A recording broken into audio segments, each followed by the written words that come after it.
Swadika,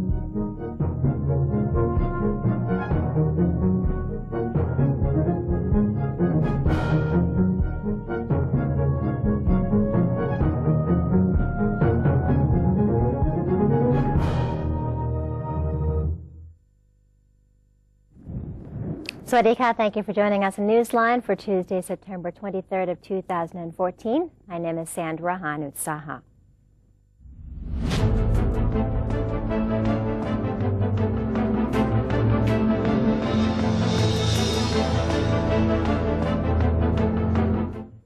Welcome to today's segment of Thailand Moves Forward, broadcasting live on NBT. And now on to today's headlines. The Transport Ministry is planning to discuss with the operator of Bangkok's underground train service regarding a plan to temporarily freeze its fares.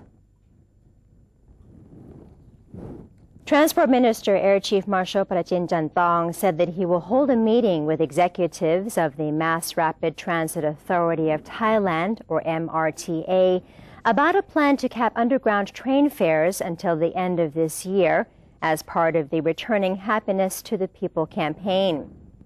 The MRTA has agreed not to raise its fares for 3 months since July 3rd. The company originally planned to increase fares by 1 to 2 baht to a new range of 16 baht to 42 baht. Also on Monday, Air Chief Marshal Prachin met with officials from the Transport Ministry and related agencies to discuss his work policies, which are in line with the National Council for Peace and Order's transportation system development strategies, while instructing all to prepare an action plan detailing the improvement plan for land, air, and water transportation and submit it to him by September 27th.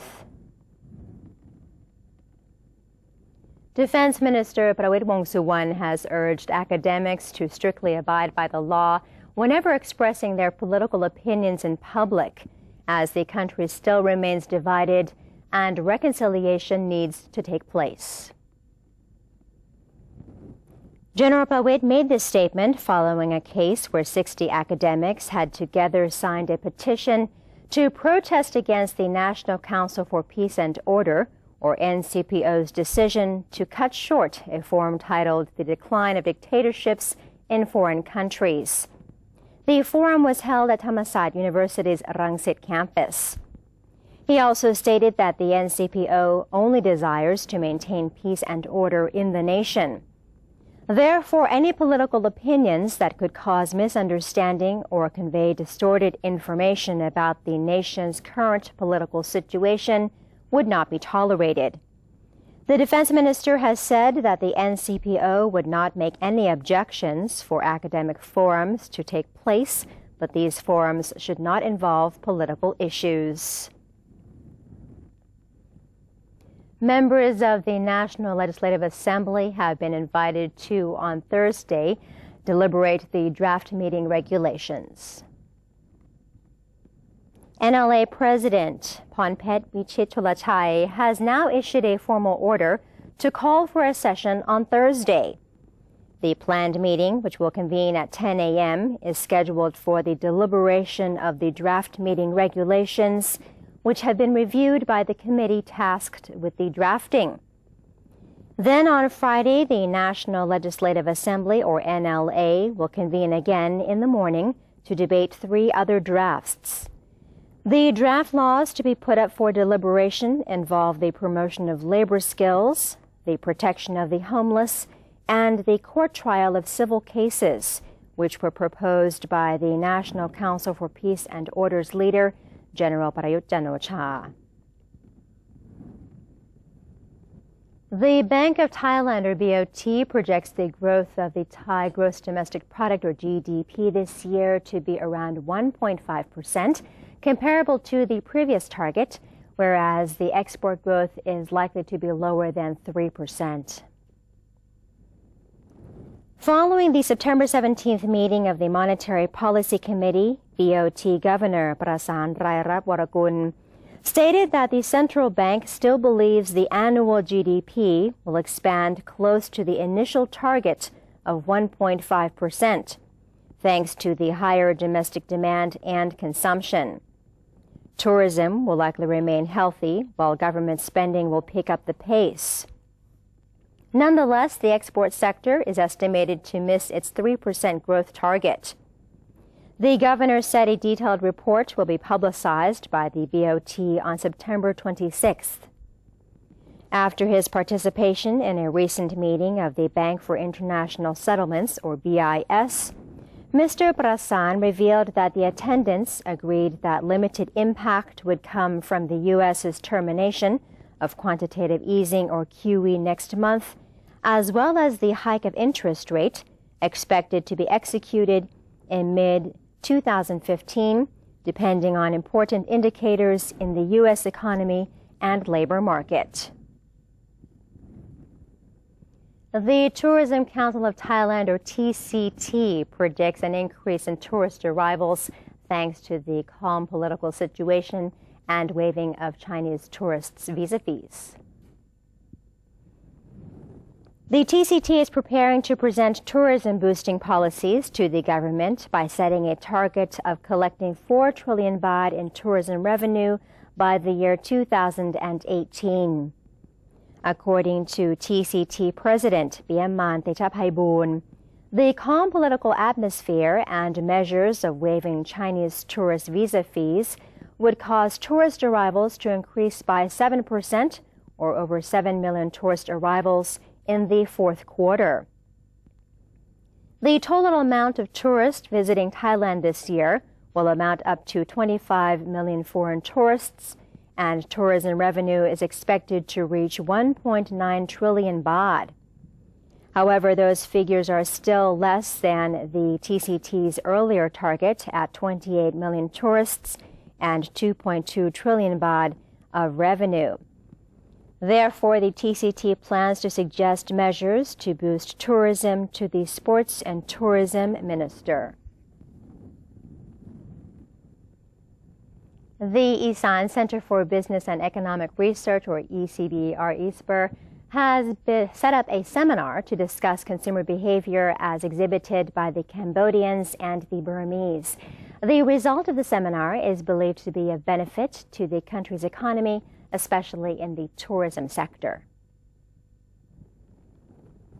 The Isan Center for Khon Kaen University, along with the Office of SMEs Promotion, or OSMEP, has done a study of consumer behavior in the neighboring countries in the fields of tourism and health and beauty businesses in a bid to help investors make decisions on investment in neighboring countries.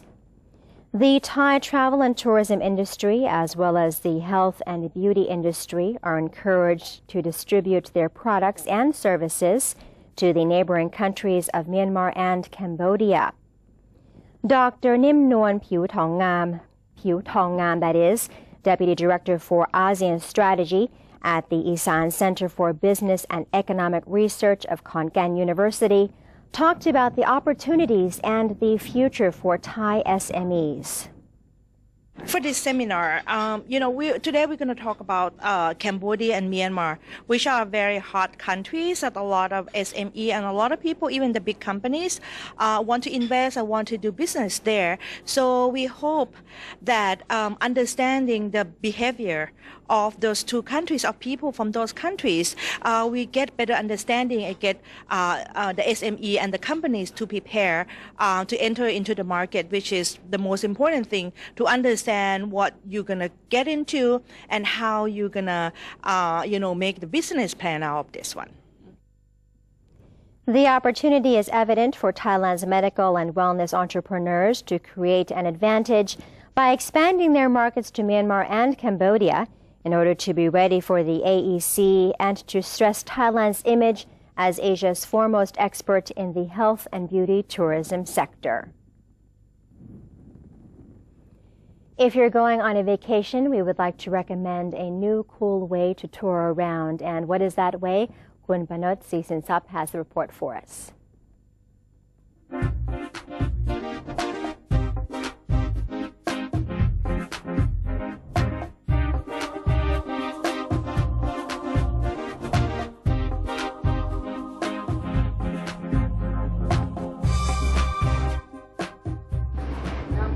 What It's a better way to explore the city of Phnom Penh with ease without having to be worried about traffic and being close to nature.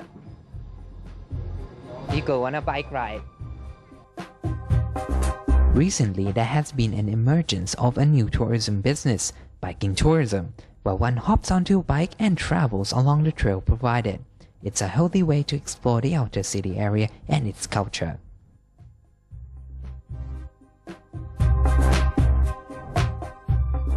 The biking tours provided by Grasshopper Adventures offer various types of tour packages, from a half-day tour to a week-long tour. People on a tour are provided with bicycles for their journey. Bikers have to pass through many types of terrain, from simple paths to rugged roads, to boarding boats that pass along rivers and canals in order to reach hidden beauty spots of Phnom Penh. Right now we are on Areksat ferry, and for this ferry one we spend 10 minutes on the boat, and we take a 3 ferry. This is the first ferry. So on the whole the tour, the first one after the city, we cycling on Areksat mainland. We have a looking some the garden, the market, like a local market. We try some food and looking at local people selling something. And after the market, we cycling along the village, and we have a learning more of the local people that live in here, and more garden and farm. So after here, we are to visit at the weaving houses. We're learning the cycle of the silkworm. Like a silkworm, the product make weaving designer, and then they make the color something too. So when we stop in here, we have snack, fruit for everyone, and water. After that, we take the second ferry. We go to visit on the Mekong Island. Bikes were introduced hundreds of years before, but just recently such businesses has been gaining popularity in the Southeast Asian part of the world. Peter Lawrence, country manager for Grasshopper Adventures, a biking tour company, talks to us about this growing business. It's a niche market. Not everyone is interested in biking, and for tourism, not everyone thinks of it when they're booking tours, but I think it's definitely a growing market. With the traffic and congestion and basically busyness of the modern world, it's really nice to step outside of the day-to-day environment and just slow down a bit. You know, get on a bicycle, go on roads that a car can't go on. It's not crowded, there's no traffic, and really slow down and experience the country and see something new and basically have memories that you'll remember. This type of tour is also found in other parts of Asia and is available in Thailand as well. Biking tourism might be another alternative way to learn more about the country next time you go on a vacation in Southeast Asia or any part of the world. I'm Panos Season-Sap, reporting from Phnom Penh, Cambodia. Thanks to Kumpana for that fun report. And in other news, the Deputy Governor of Surat Thani Province has urged all responsible agencies to launch safety policies for tourists following the brutal murders in Koh Tao. Deputy Governor Wongsirit Promthana has reassured that officials have stepped up crime monitoring and law enforcement operations in a bid to regain the confidence of foreign tourists after 2 British backpackers were found murdered on a beach on the island of Koh Tao. Police have recently offered a 700,000 baht reward to anyone who can provide information leading to the arrest of a suspect. Travel agents and tour operators have been urged to reassure international partners that Koh Tao and other beaches, as well as island destinations across Thailand, are safe for tourists. The Phuket Vegetarian Festival of 2014 is being held from the 24th of September to the 2nd of October to continue a long-standing Phuket tradition. Phuket Municipality has adjusted city landscapes, decorated provincial landmarks and bridges with lights, flags, and welcome signs for the annual event. The director of the Tourism Authority of Thailand, or TAT's Phuket office, said Thai, Malaysian, Singaporean, and Chinese tourists have again planned to visit Phuket during the festival, and direct flights are being provided from China to Phuket. Most of the accommodations in the city and at the famous beaches have been reserved. The Phuket TAT office has also publicized the event through 35 TAT offices around the world and prepared tourism information brochures in both Thai and English about the schedule of events.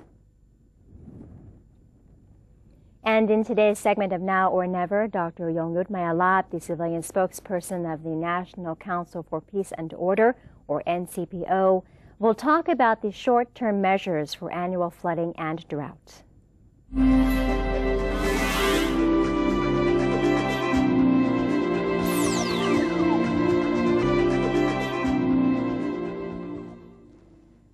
Welcome to Now or Never, the program that updates you on the achievements of the National Council for Peace and Order, or NCPO, and the work progress of the government. During the recent cabinet meeting, relevant agencies briefed the cabinet on water situation, especially information on areas expected to encounter short-term water-related problems.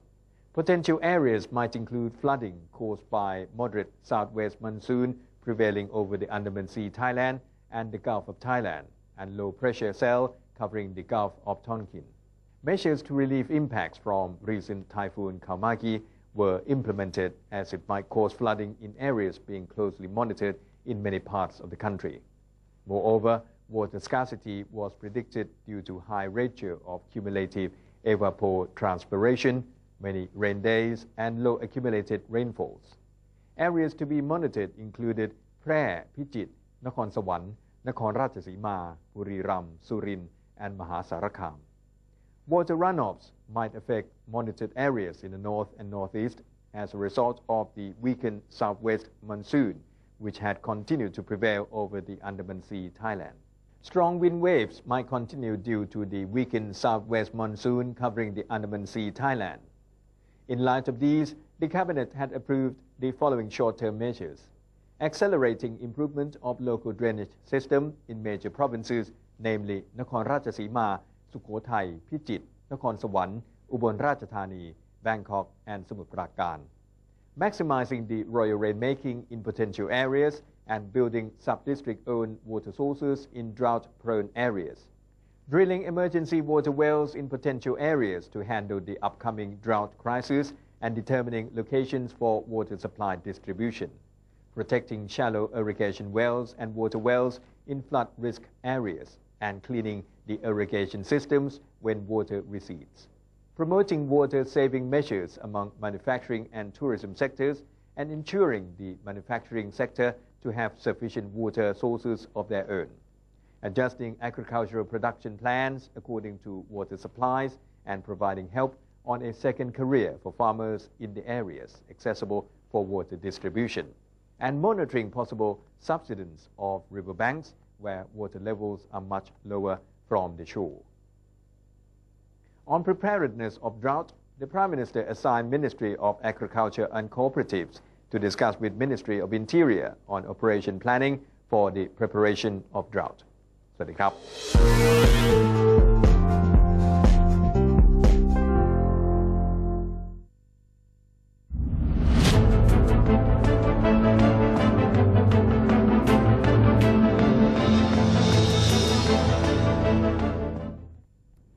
And Thai athletes won the first bronze medals in weightlifting and judo in South Korea's Incheon Asian Games 2014, while the Thai male soccer team defeated Indonesia 6-0 yesterday to progress to the last 16 in the men's football event at the 2014 Asian Games in South Korea. Thailand's first medal came from weightlifter Ratika Gunnoi after she lifted 95 and then 98 kilograms, securing herself a bronze. The second medal, which was also another bronze, came from judo as Thonthon Sachadet won by default when her Mongolian opponent, Juizma Akhu, suffered a serious injury from her previous matches and had to forfeit the fight to seek medical attention. And that is it for today's edition of Newsline. For any comments or suggestions, please feel free to email them to us at newsline.nbt@gmail.com. You can also follow us on Facebook by simply typing in NNT, and you can check out our website at thainews.prd.go.th facebook.com/newsing. We say goodbye today with Thailand's national football team hammering Indonesia in a 6-0 victory at the 17th Asian Games in Incheon, South Korea. Have a great day. I'm Sandra Han Utsaha. สวัสดีค่ะ